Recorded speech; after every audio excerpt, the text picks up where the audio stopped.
Ah, Miss, excuse me lang. Pwedeng magtanong? Saan dito papuntang labasan sana? Hindi siguro, sir. Doon? Oo. Magkano kayo pamasahe doon, te? Wala ako kabalo, sir. Te, ba't gabing-gabi na? Ba't nandito pa po kayo? Ano kasi, sir, may layas ko sa kong amo kay tukuan man. Gatrabaho ko diri nga, layas ko sa kong amo kay iyamo kong gibasos.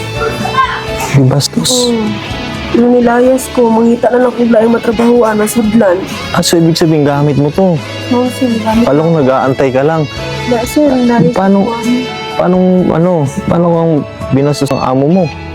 Akong among lalaki, akong gibasos ba? Mutong kuan, nilayas na lang. Kaya ka nandito. Kay magkaugma na lang ko. Saan ka titira niyan? Wala, sir, wala ko kaila diri, sir. Wala kang mag-anak dito. Magulat na lang kong ugma kay para mag-apply. Tinawagan mo na ba yung ano mo? Tinawagan mo na ba magulang mo? Wala, wala akong cellphone, sir. Dapat lumapit ka sa police station. Police station kasi ang una natin mapupunta pagdating sa ganyan. Wala akong kabalo diri, sir. Kay bago naman ko diri po Bago ka lang dito. Anong probinsya mo? sa Negros. Negros. Kaya pala Bisaya, no? Ganito, miss. Tinawagan mo na ba yung ano mo? Yung magulang mo, nanay, tatay mo? Wala akong cellphone, sir. Wala ka cellphone. Paano mo sila makokontak? Cellphone. Ha? Wala akong cellphone kay akong gi-prinda ganiha kay ano na lang unta kay ano pang-apply unti ugma. So ano Nakasangla yung cellphone mo, pang-apply. para ugma po. Ganun. Ilan taon ka na pa? Ano na, sir? 26 na. Bata ka pa. Uy, ganito, miss. Kasi, actually, akala ko nakatambay ka lang dito, may inaantay ka.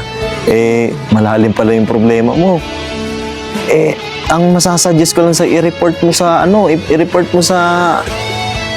sa police station yung nangyari. Hindi mo ba na-report? Wala, sir. Kung umuwi ka na lang kaya uwi ka ng Negros. Wala man kakasahin, sir. Di man Hindi ako kuan. hindi ka ba nakatanggap ng sahod? Wala, ako nilayas nun po. Hindi nila nahatag ang akong sildo. Ganun. Kumbaga parang yung sahod mo hindi pa binibigay. Nilayas man po. Mas makabaluhan nila ko. Magkano ba sahod mo? Kuan na, sir. 3,000 ba? Monthly. 3,000. 3,000 monthly. Tapos nakikipagsapala. Bagay, malit man o malaki na kita, talagang dapat pinagtitiisan natin. Nakakabilib pa rin yung ginagawa mo. Minsan, nakakaranas tayo ng mga gantong klase ng amo. Marami, hindi lang naman ikaw yung nakakaranas ng ganyan, marami. Pero ito lang mapapayo ko sa'yo. Report mo sa police station, pumunta ka doon, report mo yung nangyari, kung ano yung nangyari.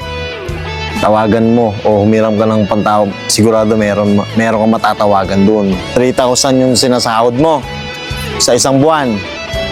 Bibigyan kita ng para sa 2 buwan. Pwede mong gawing pamasahe yun pa uwi.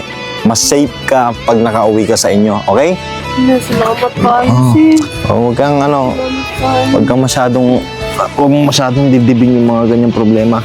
Kasi lahat ng bagay na susolusyonan at lahat ng problema may solusyon. Lahat ng pagpapala, darating din sa atin yan. Sa ngayon, problemado ka.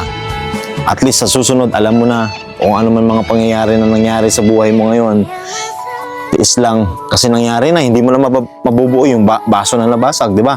Kundi, tumayo at harapin kung ano yung kinabukasan. Maging positibo pa rin tayo sa kabila ng problema na pinagdadaanan mo, ha? Bibigyan kita. Sige. Ikaw na bahala dito, ha? 1, 2, 3, 4, 5, 6,000. Salamat kayo, Ha? sir. Umuwi ka, kontakin mo. Or kung gusto mo, pumunta ka ng police station. Gusto mo, samahan kita. Saan ka ba mapupuntahan? Uli na lang siguro ko, sir. Uwi ka na lang. Hindi, mas maganda ipag-police station mo. Sasamahan kita. Sige, sir. Ha? Okay? Sa ngayon, eto, tanggapin mo, ha? Salamat kayo. Okay? So, mag-ingat ka, ha? Saan kita mapupuntahan? Just in case. Wala mo kabalo, sir. Asa ko maanto, sir. Ikaw man ano. Pumunta ka muna ng barangay, sasamahan kita, ha? Okay? Sige, sir. O, sige, ha? Salamat kayo, sir.